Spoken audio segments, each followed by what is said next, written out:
Hi, I'm Samantha Martin, and you're listening to Beyond the Melody, the podcast. Today's guest on Beyond the Melody is a rising force in Texas country whose voice is equal parts powerhouse and poetry. We're talking grit, grace, and all the ways she's found authenticity, work ethic, and how she manages love while living life on the road. So get ready to dive into the life, the lyrics, and the lessons that shaped her. This is Ralyn Gayle Casey going Beyond the Melody.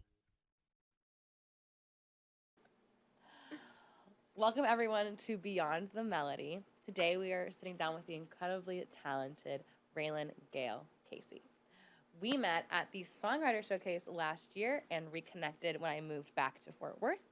So welcome, Ralyn, to Beyond the Melody. Hello, thank you. I'm so excited you're here. I'm glad to be here. Yeah? Finally, I know. I've been wanting to get you in here and it's just been crazy with new job, new city, all kinds of new things. So. Well, and then I lost my voice for what felt like an eternity, but I think it was really like 2 weeks. Hey, 2 weeks can be an eternity. Time's relative. Yeah, it felt like forever. Yeah. Well, you're going to start off with some songs for us, right? Or a song, and then we're going to sprinkle them through the episode, I think. Yeah, that'll be fun. I haven't done it that way yet, so I'm excited to see what people think. Well, I wanted to bring songs that we could talk about. Yeah. Go beyond the melody. Love it. But I also didn't want to just be like 3 bummers. So I brought a fun one to start. Okay, cool. So this is Love Drunk, title track of the debut album. Also, this is the only one that's already out. So if you want to listen to something again, this is the one. Otherwise, you just have to listen to the podcast over and over again. Yes. Which I support. You should. Which you should. This will be better anyway. Yes. Here we go.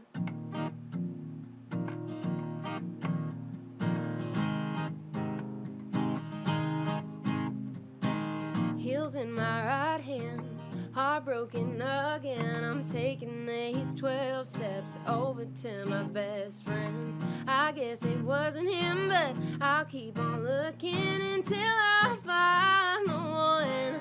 Yeah, I'm a little love drunk, na-na-na-na, so what? I'm not gonna sober up tonight. I'm just trying to find forever. Girl, I'll do whatever it takes to find the one. Call me what you want. I'm a little love drunk.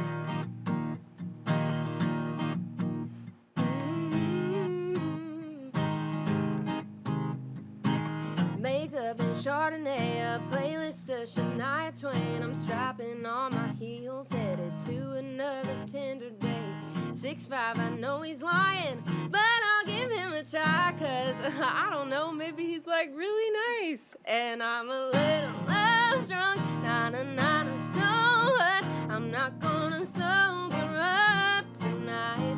I'm just trying to find forever. Girl, I'll do whatever it takes to find the one. Call me what you want. I'm a little love drunk.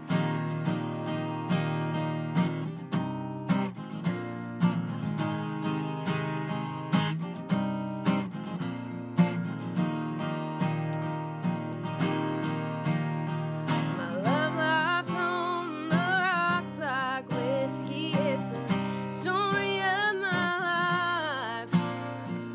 I just need some cowboy to kiss me, maybe make me his wife.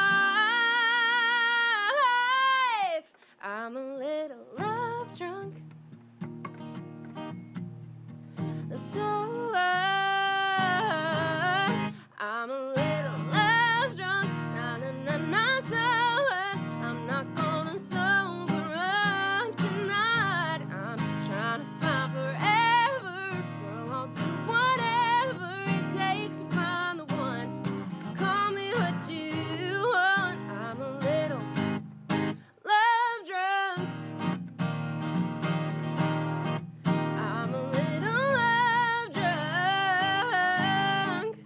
Oh, I'm a little love drunk.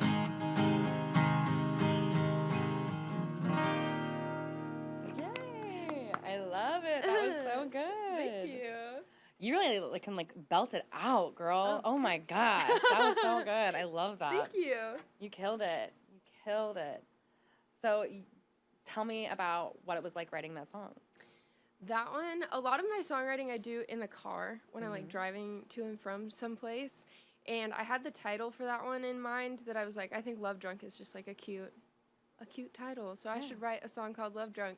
And I was just making it up. I had a friend at the time. She was swiping through Hinge. I've been corrected. It was not Tinder. But she was swiping through Hinge, looking for her soulmate, whatever. Yeah. And I was like, she could use a little girl power anthem. So I cut that one, and now she's engaged and married and pregnant. So By the Hinge guy? yeah, Amazing. Yeah. A success story. yeah, truly. Those are hard to come by in the Hinge, Tinder, dating world. That's Yeah, wild. I know, it's crazy. I feel like it's getting more common. Like my Yeah. sister met her boyfriend on one of the apps. I don't know Yeah. which one, but yeah, Yeah, it is getting more common. I was on there, and not for me. yeah, no. Yeah, but hey, gotta do what you gotta do. It seems like a wild time. I never got to try, but I feel like I think looks like it that would makes be you. fun. So, what I would do with my girlfriends is I would like cast it to my TV, and we would just like look at the boys, which is not the right reason to use it, but it was just entertaining to see That's them all so fun though. holding their fish and Oh, yes. being silly Yes, little boys. I love that. But yeah. So let's go back to the beginning. You got your degree in songwriting. Yes. And then I guess not everyone typically goes that route in the industry. What made you decide to do that? And like, do you feel like it's given you kind of extra tools in your tool belt to utilize? Yeah, for sure. It's not, I don't know that I would even say like it's the best route, because I feel like everybody has the best route for them. And my parents really wanted me to go to college, and I didn't super want to do that, but I wanted to go to cosmetology school, be a hairdresser on the side, you know, like do celebrities' hair, and then like get in with the crew and write songs for, you know, big names. And I never really planned on being an artist until I started dating my husband. And but yeah, I went to school, got my degree in it. It definitely, you know, when I get stuck, it makes it into more of a mathematical equation, which is like, okay, well, what piece is missing? How do I manufacture that piece? Yeah. I have a lot more of those tools in my belt, but as far as inspiration goes, like, inspiration is everywhere. Yeah. There's nothing that school can teach you about manifesting creativity. It's Yeah. either But- in you or it isn't. Yeah. But there are songs that I mean, you know, there are songs that are definitely like have certain pieces that make them a great song. I mean, Yeah. there's a reason that like everyone feels like they already know a George Strait song. It's because it kind of follows the same, Yeah. you know, rules, Yeah. which, you know, we love the King, but true. not talking bad about George Strait at all. But I'm just saying, like, they do kind of have a structure to them. Yeah, So absolutely. I definitely get that. But cosmetology was Plan B, right? Yes. Yeah, and then I guess it kind of still had like a musical undertone even then, though. Oh, yeah. I mean, I started my first band when I was 8 or 9. Wait, what? Yeah. So I've always kind of done this, what I'm doing now. Yeah. Now, looking back, especially like preparing for this today, I was like, this is so crazy that it didn't occur to me at the beginning that this is what I would end up doing. Yeah. Like, I think it's ridiculous now that I thought I was ever just going to be in the background Yeah. pulling strings. But yeah, I started my first band when I was 8 or 9. I can't remember exactly when, somewhere in there. And What was it called? the Black and White Band. Oh, There okay. are still videos of it on YouTube. Don't look it up. I don't know why I said that. That was Good terrible. luck. Yeah, there's still videos of it out there. Black and White Band. It was a wild time. 8-year-old. Bluegrass. Yeah. Oh, it's a bluegrass band. Yeah, we had my other 9-year-old friends on mandolin and fiddle and That's acoustic amazing. guitar. Oh, it was Did you fun. string that together as an 8-year-old? Well, our moms. Okay, helped but for sure, still, but that's yeah, amazing. it was a lot of fun. It lasted for a few years, and then when I was 15, I did my first EP, and then I did my second EP my sophomore year of college. And yeah, I don't know why I ever thought I would end up not doing this. It clearly Yeah. I've been doing it, and I just didn't realize. I was like, this is so fun. I get to go to LA Yeah. and record an EP.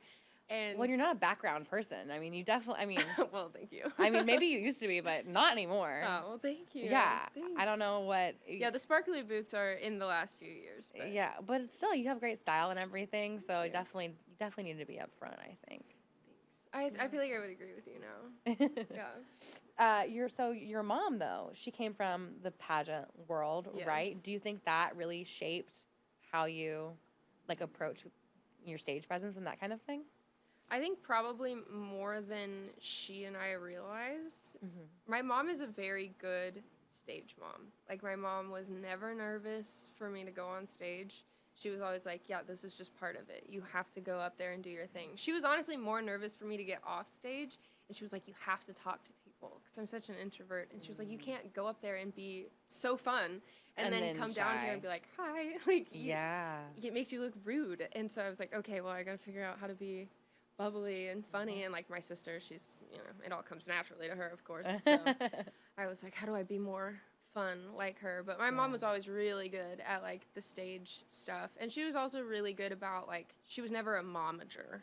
She was like, you're going to book your own stuff. Wow. Even at 10. That is tough for a 10-year-old. But it was good for me. Yeah, you learned. Now I know, I had the experience young. Sometimes you just got to sink or swim, and people normally swim, and it looks like you did, so. And my mom's also pretty good at, like, backstage when people would be like, I'm going to change your life. I'm going to be your agent. I'm going to change your life. My mom was like, not that guy. And I was like, why not? He's going to change my life. And my mom was like, I've seen 100 guys like him that were going to change my life when I was a kid, too. Yeah. And no. That's good that she was there to protect you from that, because that could be bad, And a lot of people have that story of, I was getting big or I was doing really well, and then someone came up and messed it all up. So I'm glad that didn't happen to you. No. Mom had your back. Yeah. Yeah. That's awesome. Okay, so your friends, when you were in school, you guys went different routes, right? They went the worship route, and you went the country route, and that led you to write your debut album solo. But last we spoke, you said you were looking forward to doing more co-writes. So what are you looking to discover in co-writing that you felt like you were missing when you were writing solo? Yeah, I think, honestly, just the community has been really cool. I have done a lot of my work alone and taken a lot of pride in doing that alone because I felt like I didn't have other people that were doing what I was doing. And also I felt like I needed to figure out what I was doing before I invited other people to be a part of it, especially on the boring side of like finances and how do PROs work and how do I make sure that everybody gets paid their royalties. And if I'm gonna screw that up the first time, I'd rather screw it up when it's just me and my husband and I can say I'm sorry and fix it later. Yeah. And so I wanted to go through all of that on my own first, I think. And also I didn't really trust my own creative voice to show up in co-writes. I had done some co-writes here and there, but I had never written something that I was like, oh, this is something I would cut. Like, this is something that feels like me. And that's fine. Even still, I write stuff that I'll go into a room with other artists and we'll end up with a song and I'm like, this is very you. Yeah. And that's cool. Like, I love that. Do you ever write a song and then you get done with it and you're like, whoa, this is actually so-and-so's song that just fell out of me? Oh, yeah. Oh, yeah. All the time. I just recently, I half wrote a song and I forced myself not to finish it because it was like this beautiful, heartbreaking song about like having divorced parents. And I was like, I feel like this is really good, but I don't have divorced parents. Oh, and wow. so I could never possibly cut this. The best I could do is finish it and hope that somebody else wants to cut a song they had no artistic part of. Yeah. Or I can hold on to it until I'm in a co-write with somebody that's like, I'm going through this with my parents. That's got to be hard to put the pen down, and that's a lot of self-discipline. Yeah, it is. But it's for the better of that song, and so it's worth it to me. Yeah, it's like the songs are your babies. You have to nurture them and give them the right home, I guess, so to speak. But all the time, I'll start a song that's very, like I have a friend, incredible artist, her name's Tommy Jo. She is like a whimsical fairy, like all of her stuff is very nature, and like I've sang background vocals on one of her songs called Wildflower, like just gives you the picture of who she is. And so if I'm writing a song that's about trees and the seasons changing, I'm always like, oh, I should bring her in on this because this is better for her catalog than it is for mine. And so I don't get too attached to anything anymore, and it's honestly really freeing to write stuff and be like, I don't have to use this. Yeah. When we spoke about this though I remember I was sitting there like taking notes, being like, as soon as you got up, I was like, she told me this, she told me this. 'Cause I knew I wanted to have you on the podcast, so I have lots of memories. But last we spoke, you had said that you had like something like 40 songs that you had written, and you can't put 40 songs on an album because it's just that's crazy. So are there any songs that you kind of left behind on the cutting room floor that kind of keep you up at night? So for the first album, and this is crazy, and I would never do it this way again, but for the first album, we cut everything. Oh. Yeah, I had 40 no songs. extra songs. No, I didn't have 40. Oh. I had 10. And so for this album, you have 40 yes. songs. Okay. For the last album, I cut nothing. So it was just the 10 songs that I had written that were whole and complete, and I felt like were good enough, that made the cut, because we were like, we got to get a debut project done. Yeah. And this is what it is. And it wasn't until we were already done with the first song of the album that I wrote Record Time. And I brought it to David, and I was like, this song is better. I love Record Time. I love Record Time. I was like, this song is better than everything else on the album. We have to make arrangements to cut this one. But the budget was already, line itemed out and all that. So we ended up scratching one of the songs that was not that strong and putting Record Time on that album. No regrets. I can't imagine that album without Record Time on it.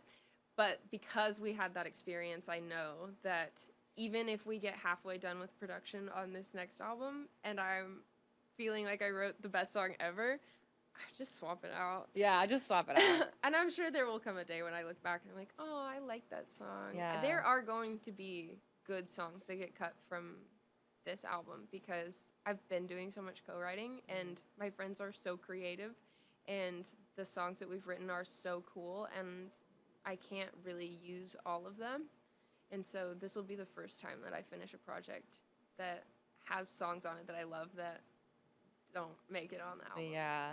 But Maybe that's what singles are for. Maybe they can swing back around eventually in a single. Yeah.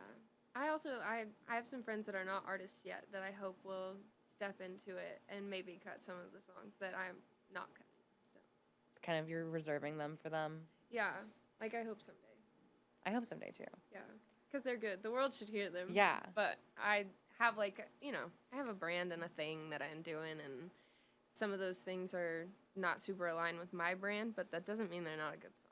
So that is a perfect transition because I do want to talk about your brand. Yeah. And that's actually what I was going to talk to you about next. So you've built your brand around the cowgirl Barbie aesthetic. Yeah. But now you're kind of teasing something new for your upcoming album. Without giving too much away, we're going from pink to blue, right? A little. A little? Yeah. Does this next chapter get sadder, and will that reflect kind of your style, which is so fantastic, by the way? Oh, thank you. It definitely reflects in my style. So I did the cowgirl Barbie thing, and it was very fun. It was an easy grab, for sure, because I didn't really know what I wanted to be as an artist yet. I had been out on the road for this much of time in the grand scheme of life, and so I was really starting to look at what I had and see what I could make out of that. And of course, the things that I've learned now is that your algorithm feeds you what you look at. For sure. But back then, when I started my brand, I didn't know that, and so I had no idea that the Barbie movie was about to do this big rollout via social media, but of course they do, and so they're already micro-feeding you these things, and so I was like, oh, well, I keep seeing Barbie. I must really like Barbie. I remember playing with Barbies as a kid, and, my favorite color's pink. I love things that are sparkly. I must be Barbie. And so when it came down to picking a brand, I was like, well, this is what I must be. I must be Cowgirl Barbie. But if you scroll through literally anybody that makes country music, their comment section, you'll find, oh, Cowgirl Barbie. Yeah. And so I realized over time, that's not really indicative of me. It was just kind of, I got targeted by that marketing and I just embraced it because it fit me close enough. Yeah. But there are things about Barbie that I am not, that I can't be. And I burned myself out trying to keep this upbeat, crazy, extroverted, outgoing, hey Barbie personality that was just not aligned with me. Yeah. Because I'm a very introverted, like I said earlier. I'm a very introverted person, and so to try to be that bubbly all the time, I just really crashed hard. And when that album was done and we were starting to do the shows for it, I looked at David and I was like, I'm so tired. I don't know that I could do this forever. And he was like, well, I don't think you're supposed to be Cowgirl Barbie forever. And so we sat down and we really looked at Love Drunk and what parts of that we felt like were really me, and then what parts of my wardrobe and what parts of my social media, like what felt like it was me and what felt like it was who I thought I had to be, and to find the middle ground. And so the brand that we're doing now is a little bit more mature, and Barbie's a little juvenile, as much as we all love Barbie, you know, but stepping into being a mature but still fun person. And there's a lot more sad songs on this album, but it's more like poetry, which I've always loved. I've always loved songwriting as a poetry form more than like the entertainment side. Like I thought I was going to be a songwriter and not an artist, because I've always loved the art more than the entertainment, but I've grown to love the entertainment over time. And so this is indicative of who I really am inside, instead of who I'm trying to be to like put on a show. Yeah. So it's we're gonna see the real, like the real authentic, and I think people tend to resonate with that authenticity so much more, and you know they'll be able to tell that you're not like burnt out by the end of the day, and that you're putting more of yourself forward. So that's gonna be great. I can't wait to see it. That's gonna be awesome. Well, I can show you a taste, a little something new. Yes. And this will be on your new album. Oh, yes. And do we know when it's coming out yet? Not yet? Not yet. Okay. We don't know when it's coming out. I honestly don't even really know what it's called. Perfect. We're still very beginning Then we're stages. getting it. Then it's like an exclusive, an inside peek. Yeah, and these songs may change drastically from what they are now to by the time they're released. So probably not this one, but the next one maybe. So we'll see. But speaking of co-writes, this was a co-write with my friends Angie and Dawson, who are very talented, and I just want to give them credit where it's due, because I think they're fantastic. This is called Something Blue. All right.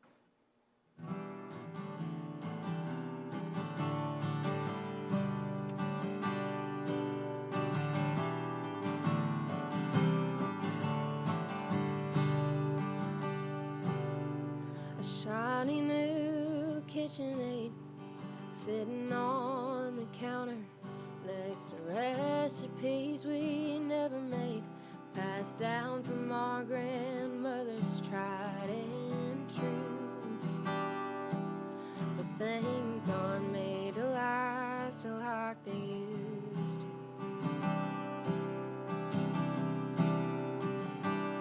And I still wear the ring you gave me. I pretend like it's mine. Would have waited for forever. I guess you lost track of time and I lost my mind. Looks like you can't tie the knot that tight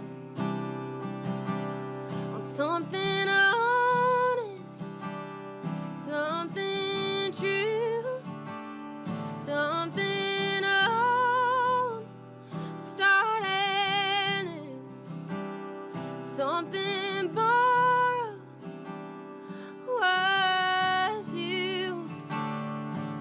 So now I'm something blue.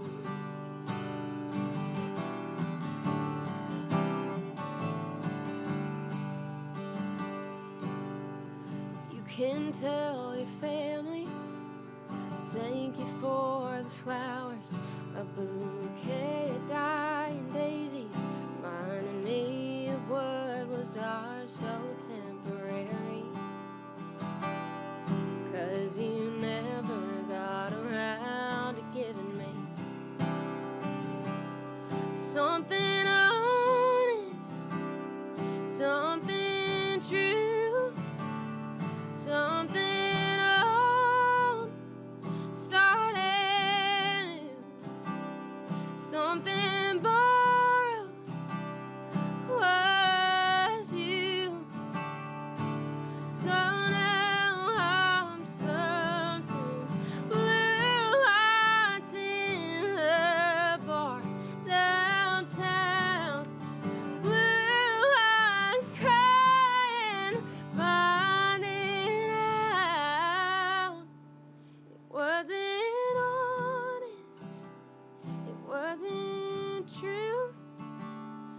traded growing out for someone new.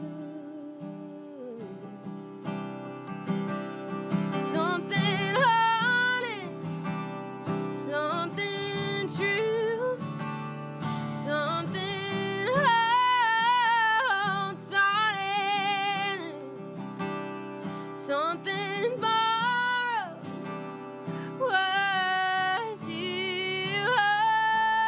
So now I'm something. Now I'm something. Now I'm something blue.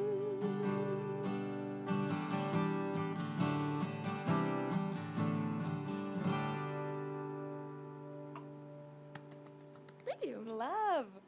So, what inspired Something Blue? So, my biggest inspiration, I say this a lot and I maintain that it's true, is my friends. My life itself is whatever. I'm taking it 1 minute at a time. And so when I'm soaking up a moment, it's like a story that somebody else is telling me. And I had a few friends that broke off engagements this year.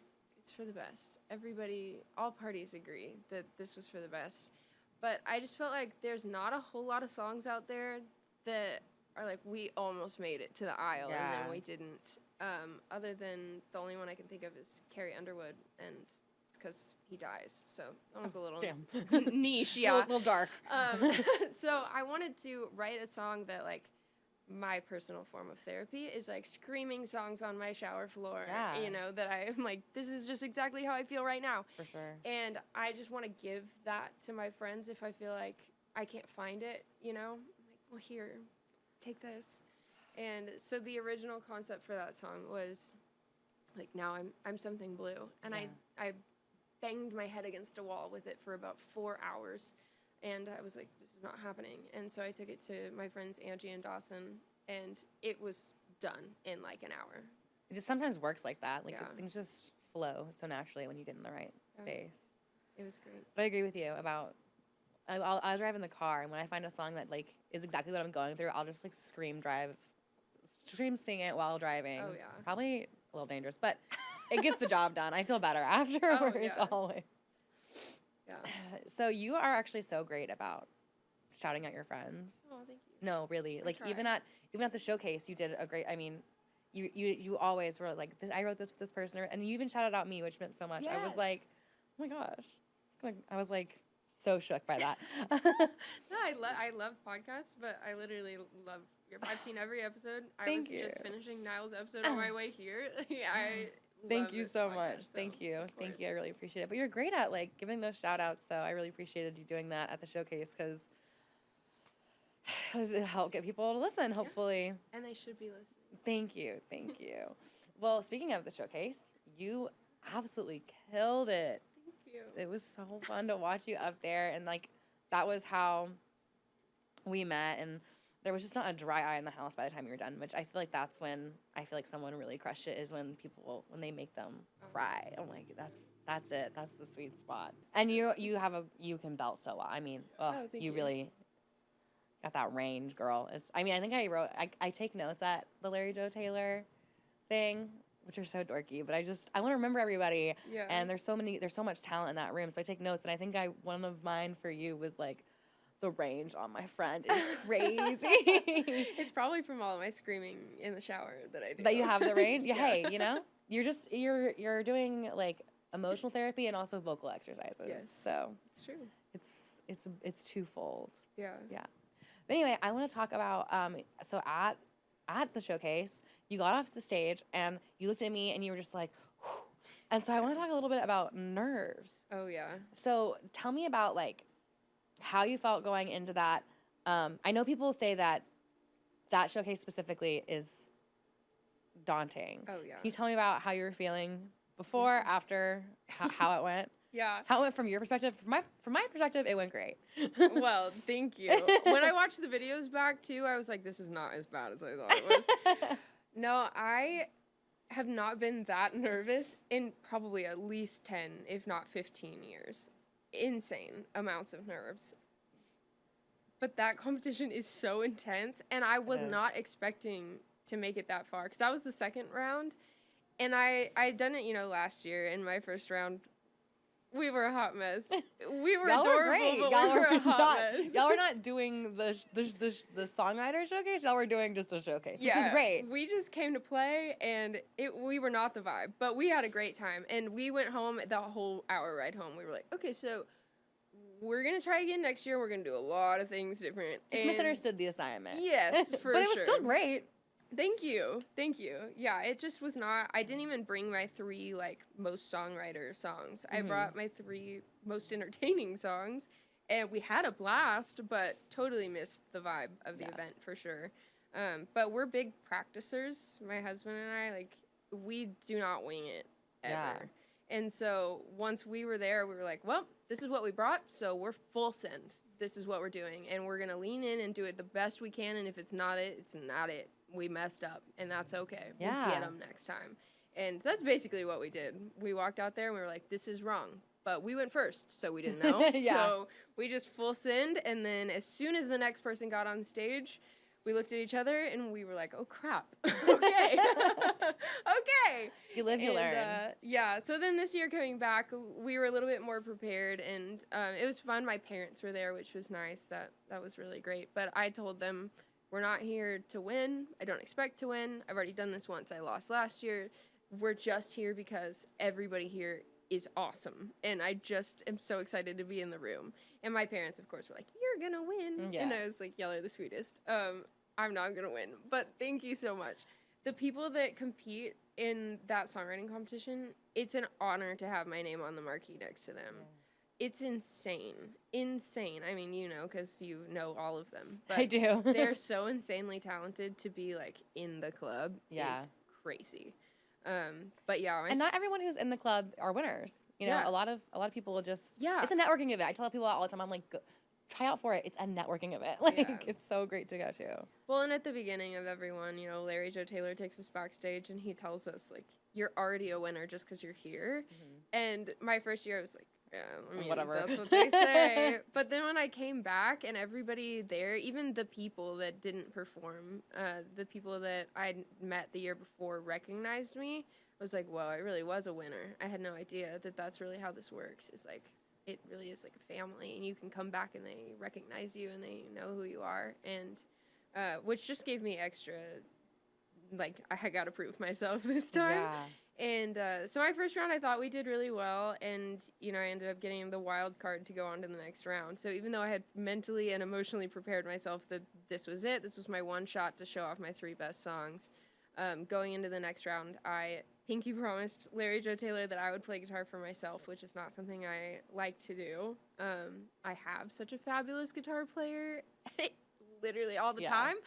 So it's hard for me to not use that as a crutch, because I know the songs are going to be better if he plays them. And Larry Joe Taylor, he told me, he was like, in other settings, but this is you being a songwriter, and that means you playing guitar. Yeah. And so when I stepped on stage with my guitar in that second round, I was not ready for how vulnerable that was going to feel, to be like, okay, this is something I would consider myself not the best at.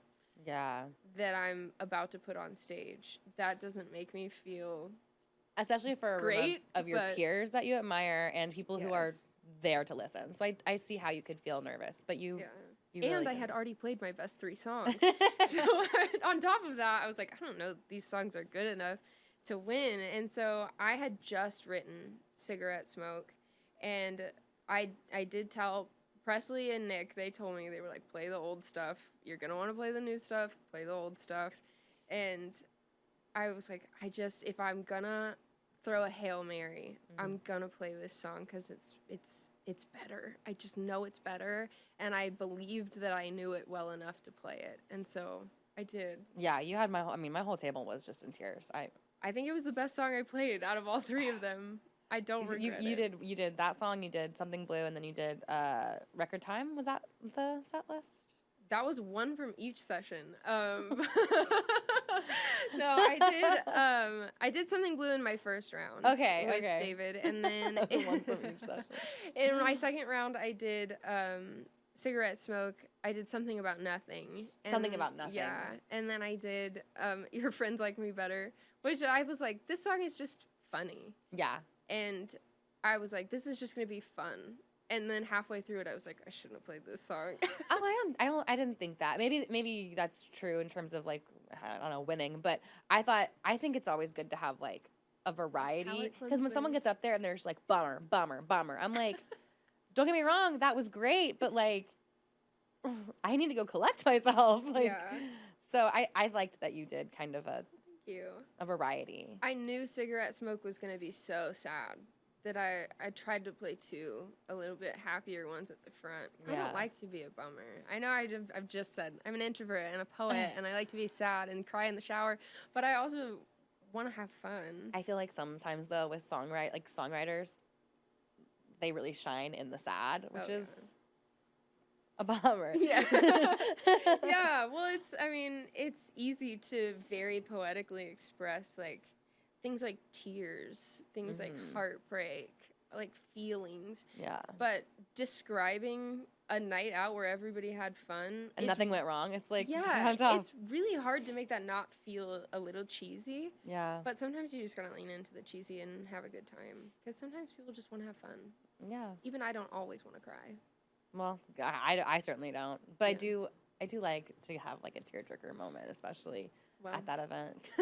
And there are plenty of them because they are just, everyone is so talented. So it's, oh, yeah. and they're all writing sad songs. Like it's Yeah, just, it is mostly it's the sad nature of the, songs, yeah. it's the nature of, it's not all sad songs, but it's Yeah. definitely got a prevalent spot there. Every now and then you have one that's like, oh, that was so clever. Yeah. And I feel like that's what I'm working on, is being more clever.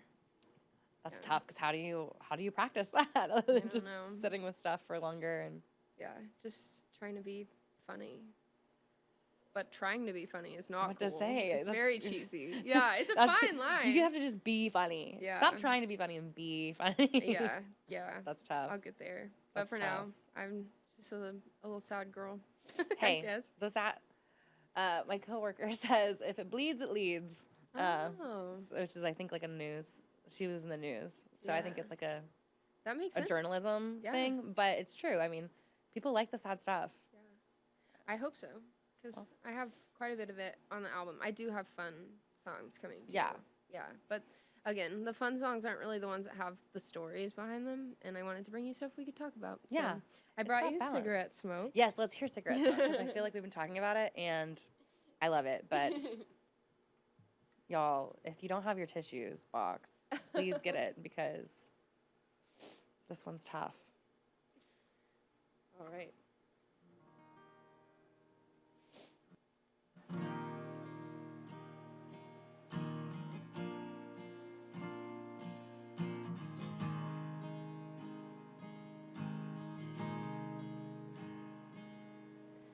February 18th, they laid you down to rest.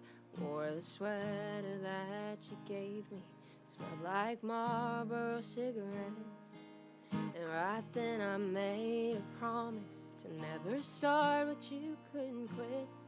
And then I cried and cried for hours with the daughters that you left. And I love to know you're still looking down. But I hate that you can't be here now. There's nothing I wouldn't give to have you on this side of heaven every day. It's like you step down from the sky when I breathe it in. You just feel so close, but then you fade away again, and I'm left searching for your ghost in cigarette smoke.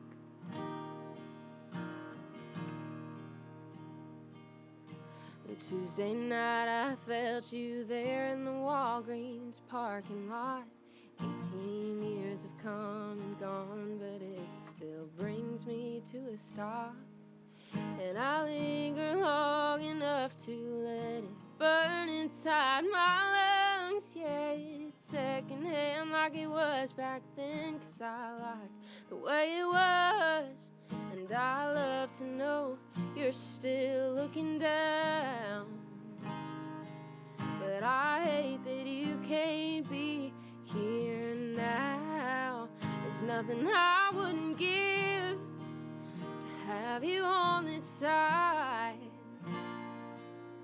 of heaven every day. It's like a step down from the sky when I breathe it in. You just feel so close, but then you fade away again, and I'm left searching for your ghost in cigarette smoke.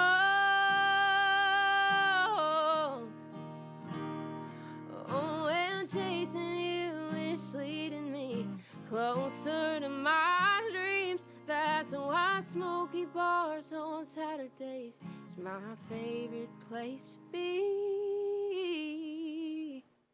There's nothing I wouldn't give to have you on this side of heaven every day. It's like you step down from the sky when I breathe it in. You just feel so close, but then you fade away again, and I'm left searching for your ghost in cigarette smoke.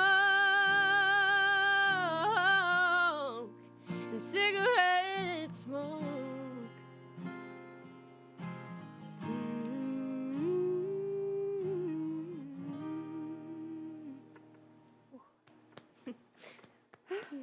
That song, I have a similar situation with my grandmother who passed, so that song really, that's why my table was crying, was because my grandmother also smoked cigarettes, and we lost her a while back, so. Oh, I'm sorry. No, don't be. I mean, these things happen, but Yeah.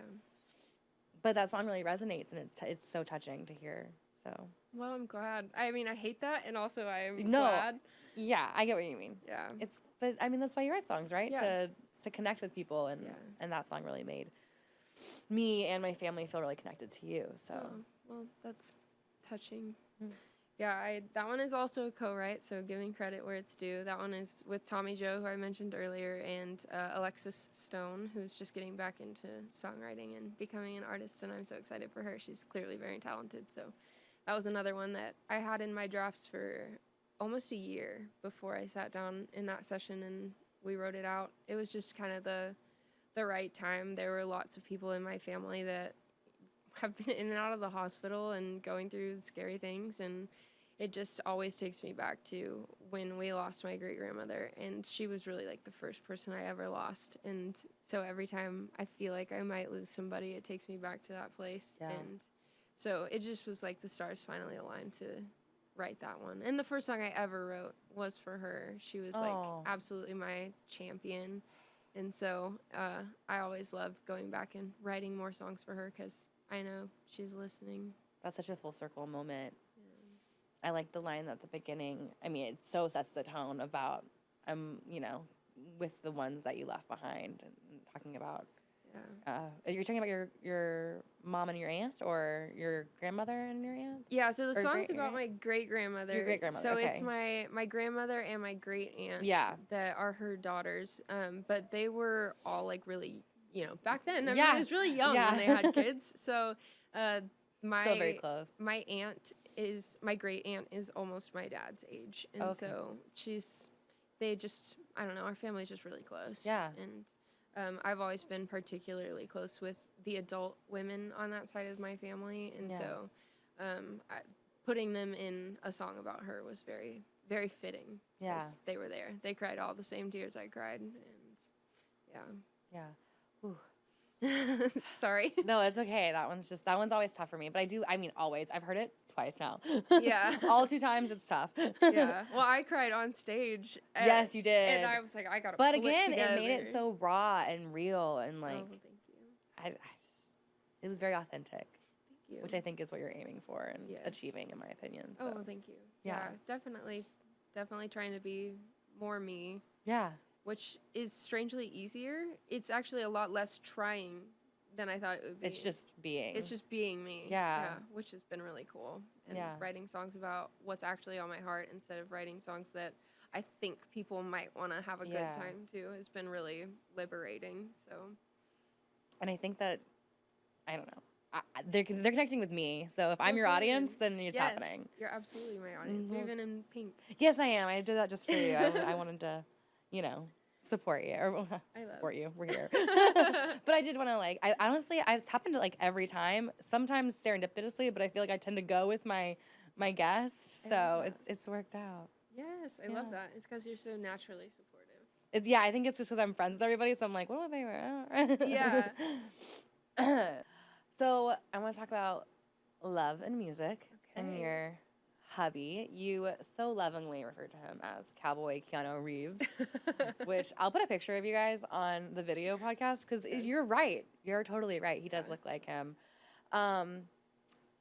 How did you guys meet? Will you tell us your love story? Yes, I would love to. He's obviously, I know Presley talked about this with Nick, but he's also like a huge part of what I do. Yeah.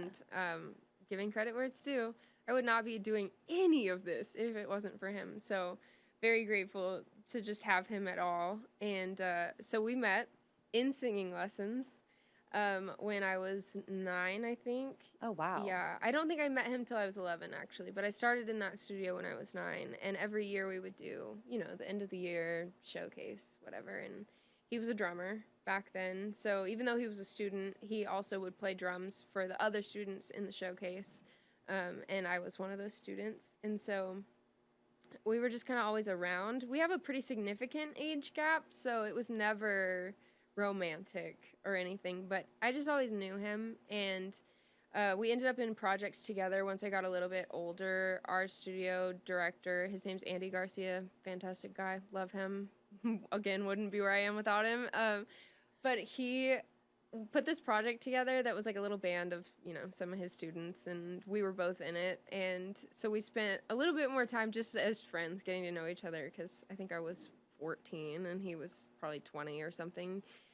So again, not romantic, but he was around enough that my mom used to say all the time. She was like, I don't think you will marry David, but I think God puts people like David in your life so that you know what to look for in a future husband. As like a North Star, so to speak. Yeah, exactly. And she always loved him. Aw. She just always thought he was so sweet the way that he would, play for all of the little kids in the studio and be so encouraging. And Did you have a childhood crush on him? Not really. Not really. I mean, he was cute, but I don't know. I was in my own world back then, and so was he. I mean, he was already in college when I was in middle school, so it wasn't feasible. Yeah. It wasn't attainable. I always thought he was cute and like funny, but I wouldn't say I had like a crush on him. Yeah. But when he, revealed that he had a crush on me, I was like, okay, I'm in. Sign me up. Maybe there was an underlying crush then. Yeah. Maybe you secretly, and you just suppressed it because you thought it wasn't going to happen. Unattainable. Yeah. So then, speaking of my mom and David, when I released my EP my freshman, sophomore year of college, I went home to do the album release party, and I needed a guitar player. And so I was like, hey, you want to play guitar for me for this thing? And he was like, sure. So he came and played guitar, and he was working at Oktoberfest in our town, or a town over from us, as a sound engineer. And I, at the time, 19, vegetarian. There's nothing for me to do at Oktoberfest. Yeah. Because it's just beer and Brats. sausage. And he was like, well, I'm working this weekend. You should come hang out. Mind you, we've been friends for a long time, never romantic, and I have nothing to do here. So I'm like, sure, why not? I brought my mom, because what am I supposed to do here? And so I show up with my mom. We're like, hey, David, how's it going? And he pulled me aside. He was like, hey, your mom's great and all, but like, you should come back tomorrow without her. And I just was like, why? And I was like, oh my gosh, do you like me? He's like, this was a date. This is crazy. Oh, no. Yeah, so still to this day, he makes fun of me for bringing my mom on our first date. But it wasn't clear that... That's not clear. He was working? Yeah. I must say, you're not supposed to be working on a first date. Yeah, so I was not clear that it was a first date. But after that, I did go back the next 2 days of Oktoberfest without my mom. And some other people that were there, Andy, that knew me and knew David, was like, she is a 19-year-old vegetarian. What is she doing? What is she doing here? Yeah. So people caught on pretty quickly, and Yeah. it was all we got engaged about almost 2 years into dating, and then got married on our 3rd dating anniversary. So we kept the same anniversary. Very nice, highly recommend. That does seem like a good way to do it. Oh yeah, it's the best because you just celebrate extra big one time, Yeah. and it's fabulous. Especially when you have like Christmas and Thanksgiving and Valentine's Day and all these other things, you know, crazy. It's nice. How long have we all been married? We've been married, it'll be 4 years in October. So we've been together for a little over 6 years now. Wow. Yeah. Still in that newlywed, Yeah, sort of? more or less. More or less. Yeah. But all 3 of those years before we got married, we were long distance, 5.5 Oof. hours. So it was different. Like when we got married and we moved in together, life changed Yeah. a lot. For the better now, but at the time it was crazy. Yeah. Yeah. Wow. That's wild. Well, y'all are both musicians, so I would imagine it would be crazy trying to juggle that. How do you balance like love life and your career and your personal life? I mean, Yeah. It's not always easy, especially in the beginning. We were like, are we going to be a duo? The answer was no. you'll have different vibes for sure. Yeah. Yeah, because I was like, you got to wear pink glitter, and he was like, you got to dress like rugged, and it just was never going to happen. Yeah. So, no, we ended up deciding we were not going to be a duo, but we still wanted to work together in some capacity. And, you know, he plays guitar. That's his favorite. He does the production stuff too, but playing guitar is what his soul was made for. Like he shines in that. And so he was playing with other artists, but he was still working with me on, you know, what could we be? What could we make together, the two of us? And when I finished out all of my my production plots for the Love Drunk album, I was so nervous to take it to him and be like, I think I want to be a solo artist, and I think maybe I want your help making it happen. And so like I did a whole like professional business pitch of me as a solo artist. I gave him the production plots for all 10 songs on the album. One, you know, we ended up cutting and replacing later down the road, but I was like, this is what I have, this is the budget, like these are some logo designs, merch designs, and I had already built a website that I was like, and I have a website. And he was, I think, overwhelmed by the amount of stuff that I brought him, but he was so on board immediately. He was like, this is what you're made to do. Of course I'm going to help you. And being long distance for so long has been really helpful. You know, now that he's on tour, it's really helpful to like already have those fail safes in place of like, okay, well, I'm used to texting you goodnight instead of, you know, getting a hug and a kiss and dinner together. And, you know, that's not what our relationship looks like, and that's okay. Our relationship is good. And just because, you know, somebody else may not thrive in our situation, it doesn't mean that we can't be. Like, there's no, you know, line of what every relationship has to look like a Hallmark movie. And well, there's no like specific right way to do it. It's what works for you guys, and it sounds like that's what works for you guys. Oh, yeah. So. And to be clear, it's definitely better when he's around. Well, of course. I don't love when he's gone. Right? Yeah. I don't love when he's gone, but we do. Thankfully, we're not learning for the first time being married how to navigate having separate careers on the road. Yeah. This is something that the Lord graciously prepared us for, whether we realize that's what was happening or not. So. Yeah, for sure. And it really, I remember when I heard Record Time, which I guess you played the first week of this songwriter showcase, but I was like, oh, this is so about them right now. I just loved it. I was like so there for it. So that was another one I wrote. Front seat of my car on the way to watch another friend perform somewhere in Rockwall, and I was sitting in the car and it just hit me, stuck in traffic. I wrote the whole thing, even the original guitar solo, which David, you know, jazzed up, and it's way better on the album. I don't know what that word is. I just made up, but I think this is the word. You said jazzed up, didn't you? It was like jazzed and also like zhuzhed. But there's in the voice memo of me writing, I'm like, guitar solo. Oh yeah, and all the time David will be like, you know that guitar solo you wrote that one time? Oh yeah. I love that. Yeah. And he plays guitar for Casey Donahue. He does, yeah. Yes. And is he on tour right now? Yes, so they are on tour it's honestly amazing because he's, done the tour thing where they fly everywhere and I have to drive him to the airport at 5 a.m. and then pick him up at 5 a.m. Yeah. And I'm like, I also had things to do today and now I had no sleep.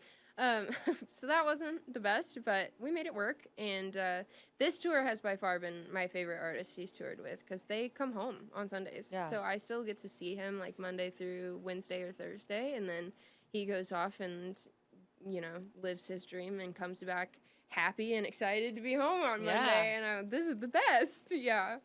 Love that. Love that you guys got that to work out for you guys. That's awesome. Yeah. So I want to talk about performing and Okay. connecting with your fans. So performing live is such a significant part of your career, and you're so great at it. I mean, Thank you.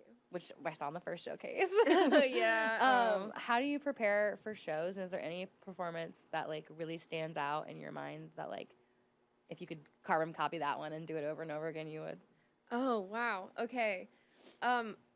Pre-show, I have a really strategic workout routine. So Really? when I did the first LJT, I had just been working at Six Flags doing contract entertainment, which is all entertainment. What is that? So we had like a 30-minute choreographed show. I did Christmas and then summer and Halloween season this way. And then David and I did a duo show in the spring. But Were y'all doing like plays? Like what kind of music no, was it? so they're basically like concerts, but Okay. the music is an iPad or like an iPod in the booth, and like you're singing to backing tracks. Oh, okay. But there's 4 singers, and then I think we had 6. I may be wrong about the number, but 6 or so dancers, and the choreography is insane. I mean, when I signed up to do this job, I had to beg for it because I was so clearly not ready, but I wanted to do it so bad, and so I contacted my choreographer and my boss, and I was like, please, like, give me a shot. I'll do anything. And oh my gosh, that first season, I cried every single day of the summer because my co-star, Angie, who I wrote Something Blue with, is so stunning on stage that all of the reviews of our show were like, wow, that one girl is fantastic. And it was always her. And I was like, oh, I just want to be fantastic like Angie. And I just spent every day crying, but trying to get better and like working at being more entertaining and more exciting. And God, I would not be the performer I am now if I hadn't put myself through that experience. And if they hadn't allowed me to put myself through that experience, it was one of the more life-changing things that I've done was the opportunity to do that summer show. It was so hard, but I would not take that back for the world. So now I try to emulate that in my workout routine. I do a lot of cardio to be able to belt. And when I get nervous on stage, to still be able to control my breath and sing the song the way I want to sing it. And I don't know that I have a show that I would do over and over again, because every show that I do, I'm still learning. So every show that I do gets better. And so I haven't had a show where I'm like, that was it. That was perfect. But if there's a show I could go back and do over now that I know what I'm doing, I opened for David Adam Burns at Track 5 at the casino, the Hard Rock in Tulsa, Oklahoma, before I was even slightly ready to be an artist. Dave saw something in me that I did not see. And between him and David, when we were just dating, they were like, no, you should be on stage. Like, come open for us. And then I was like, sure, great, sounds fun. I'd love to sing on stage, so why not? And so we performed. It was my first ever full band show as, like, actually an artist and not as, like, a band. Was that show at Track 5 in Oklahoma. And if I could go back and do that show now with what I have, I feel like I would do it. You'd kill it? I feel like it would be great because there's a huge dance floor and there's tons of people. And I just remember walking on stage and freaking out. And I'm so grateful for that opportunity to open for David Adam Burns for so long. He's still such a close, dear friend to David and I. And I still look up to him a whole lot. But yeah, if he hadn't believed in me, there's no way I would have done this. So yeah, again, shout out to another one of my friends. But say, see, you're doing I want to see you win an award one day, so you can be like, can I have 25 minutes? Because I have to thank everybody else I've ever met. But you're so good at it, and I do think that like they're genuine connections you've made. So that's really special. Back to the working out. Do you do the thing that I've heard of performers doing, where they like sprint while belting their songs? That's amazing. It's embarrassing. I don't at the gym, but I do have a little stepper in my apartment that, especially some of the harder songs, like I have a song called In Love Again that has a key change in it, and then it's part of an 8-minute mashup in my live show. And so that song starts and it does not stop. And it just gets harder the longer you're singing it. And the whole ending of that mashup is like me running around the stage and jumping up and down. And so even at the end, I have to be at like peak. And so a lot of times I'll like get on my stepper and just like as loud as I can sing that song. Or like when I was doing Six Flags, you know, living in an apartment, I'm sure my downstairs neighbor absolutely hated me, but I was doing jumping jacks and singing through like Proud Mary and the I Love Rock and Roll and like all the other songs that were in our show. Because I was like, if I get out there and it's 118 degrees and I'm doing all of this choreography, I am gonna lose my breath and I don't want to look stupid, especially next to fantastic rock star Angie. So no kidding. That's amazing. I can't imagine that. I can't imagine trying to sing while running at all. It sounds very difficult, but I'm sure it pays off. It does. But when you said that, that's the first thing I pictured was you just booking it like on a treadmill and trying to get through, you know, pretty record much. time or whatever. Oh yeah. But you do connect so well with your audience on and off the stage. Your social media presence is very strong and vibrant. Thank you. How important is it that you kind of stay connected with them through that medium? I am flattered that you feel like I have a good social media presence. It's something that I struggle with a lot because there's just people out there that are killing it. And I feel like I wish if I could go back and go to school again, I would get a marketing degree. Yeah. Or communications or just something to understand how it works. I've taken as many online courses as I can about like really how to grow your small business, how to grow as an artist. Like if it's out there, I've tried it. If I haven't tried it, I'm about to try it. Because I stay on top of like, what can I learn? How can I make, you know, when people come to, I heard somebody say this one time about fashion, is like your outfit tells people who you are before you get the chance to tell them. First impressions are everything, especially in this. Yeah, and so I also saw somebody say like your Instagram page is a storefront. When people click on your Instagram, they should see the product. They shouldn't have to scroll through your captions to figure out who you are or what you're about or what your favorite color is or what song is trending right now, what you just released. And so I have kind of put all of that into like really curating what my feed looks like. Yeah.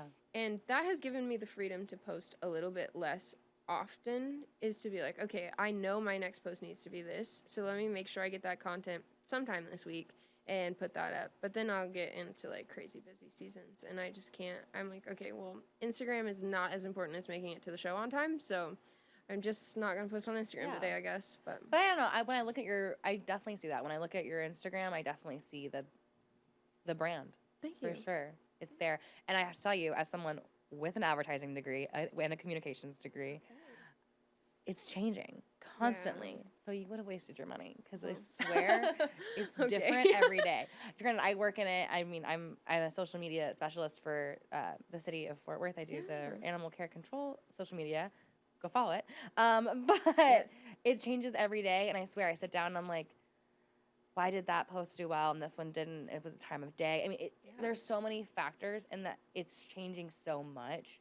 I mean, when I get on my Instagram, I barely see my friends anymore. It's all advertisements. Ads, So it's just changing a lot. So don't have some grace for yourself because it's changing a lot. And I think that I still take online classes all the time to refresh myself, and you just have to because it is an ever-changing beast. So it does. It seems like every time they're like, hashtags are it, and then 2 weeks later they're like, no more hashtags. Yeah. You're like, cool, I just learned hashtags. Yeah. Yeah. The hashtags are supposed to help with like SEO and all that stuff. And then Elon Musk said, actually, hashtags don't work. And so we all stopped using them. Like, it's crazy. Yeah, it's brutal out there in the Instagram marketing world. It is tough. But hey, you got to do it. You got to market your songs. Yeah. That's how you get if listeners. you don't, it's like you didn't try everything. Yeah. You can't look back someday and be like, well, I tried everything and I just didn't make it. Yeah. If you don't try everything. And social media is part of that, unfortunately. And I can tell that you put in the effort and, like, the work, especially with you telling the story about when you took it to David with, like, the whole presentation. Yeah. You did a pitch for your husband. Like, yeah. Which is great because, I mean, I remember when I was little, my dad would be like, if I, like, failed a test or something, both my parents, they'd be like, well, did you do everything you could to study for it? Oh, yes. And I'd be like, yeah. And they'd be like, okay, then you failed. And, like, that's okay. So I think that, did that too. Yeah, we have good parents. Yeah. Go our parents. Go our parents. I think a lot of, like, the reason that I did that pitch and, like, the reason that I study so hard to, you know, make my Instagram storefront or whatever is my dad is a, like, true entrepreneur, business owner several times over. He's run his boat business since I was 12. And my mom, she's a bookkeeper. She now works in interior design, but she was always very, like, know your numbers. Keep your books, know what your budget is. And so when I was like, I'm going to start a business of me as an artist, I was like, okay, well, I need a plan and I need a budget and I need to know what my first project is and what my deadlines for that are and what team I'm trying to bring on. And so when I was like, okay, if I'm going to go for this, I got to get my ducks in a row and go for it. That's so great because I think that a lot of people have talent, but not a lot of people have work ethic. And not a lot of people have talent, but I mean, there's talented people, especially. I mean, you see it but having that work ethic, that's going to set you apart too. So good parents. Well, it's time for rapid fire. Okay. Are you ready? I don't know. Don't look at that screen right now. I won't look. Okay. Writing at midnight or writing at sunset? Or sorry, at sunrise. Writing. Writing. Okay. Like if you were gonna sit down and write a song, are you wake up or start at 2 a.m., midnight, whatever, or you crack a dawn? For sure, midnight. Midnight? Yeah. Oh, yeah. Boots or heels? Oh, boots. I knew it. As I put it in there, I was like, I know she's going to say it. The sparklier the boots, the better, but boots. Yeah. I should have said, like, rhinestones or glitter. Rhinestones. I agree. Yeah. Okay, your music in one word. Oh, one? Can I do two? Yeah. Heartbreak Princess. Ooh. Pre-show drink. Coke. Regular, not zero. The aspartame is a big lose for me. But regular, full sugar Coke. Full sugar Coke. What is in your gig bag that would surprise people? I have a credit card scanner for my merch. Oh, and I have fingerless gloves for the winter. Fingerless gloves for the winter. Yes. Favorite sad song to cry to in the car right now? Right now, literally on the way here, I don't know if this is a sad song because I just found it today, but I feel it in my soul, is Last Night's Mascara. Oh, yeah, I love that song. Bop. It's a banger. It's obsessed. A banger. I actually don't know anyone who's actually also talked about that song, but that's been in my song for ever. I love that song. I don't know if it's a bridge or a pre-chorus or a refrain, but that Sunday morning. Oh, gets me. Yeah, that's a great one. What is your guilty pleasure artist right now? Who is your guilty pleasure artist right now? Guilty pleasure artist. I know they're supposed to be rapid. I'll say Cassie Ashton. Okay. I don't know what is in her. I think it's her debut album, but she has an album that's coming out, I think, next Friday. And I've never heard of her. I don't know what is in it, but I am addicted to it. Okay. It's the singles that she's released already on repeat. I'll look it up. Oh, yeah. Country. Yeah, she's real rock punk country. Ooh, fun. Yeah. Fun. Okay, and who is your dream duet partner, dead or alive? Duet partner. I mean, honestly, I'm going to say Zach Top. Ooh. I feel like that one's going to surprise David. But I could see you guys having good, he has such good tone. Yeah. I just want to harmonize with him. I feel like I would have so much fun finding harmonies to sing with him. Yeah. Yeah. Ooh. I love a good guy-girl duet, too. I hope that gets out there. Put Let's that make out it there. happen. Put it in the atmosphere. Put it in the energy. Yeah. Uh. Well, Raylan, it has been such a great conversation. I love getting to chat with you. But before we wrap up, shamelessly plug yourself. Tell everyone where you're at, what's coming up for you, all the good stuff. Well, I'm on Instagram, as we talked about. Yes. Underscore Ralyn Gayle, RALYNGAYLE. Everything is on there. I've got new music coming very soon. Currently, David is working on the next single in the studio at home as we speak. So, What is it?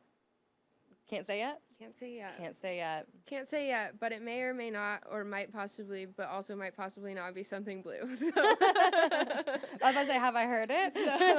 So look out for that. I will post about it on my social media for sure. And yeah, just shows always posted on my Instagram and my Spotify. So Do you have any big ones on the horizon? Big shows coming up? we're playing what I believe is called Red, White, and Boom, which is the 4th of July Fest in Kaufman on July 5th. So that'll be a big festival show, which I always love. I love the festival shows because they're outside and the energy is just so good. Yeah. Yeah. Love a good festival. That's the vibe. Yeah. For sure. Yeah, that's right. Yeah. Well, thank you for going beyond the melody with me. I really appreciate it. If you felt something and if you laughed a little and you got to know our good friend Raylan here, then we did our job. So please follow us on Spotify or YouTube, wherever you're watching. And I will see you guys next time. Same vibe, new voice. But thank you, Raylan, for going beyond the melody with us. Thanks for having me. Yay.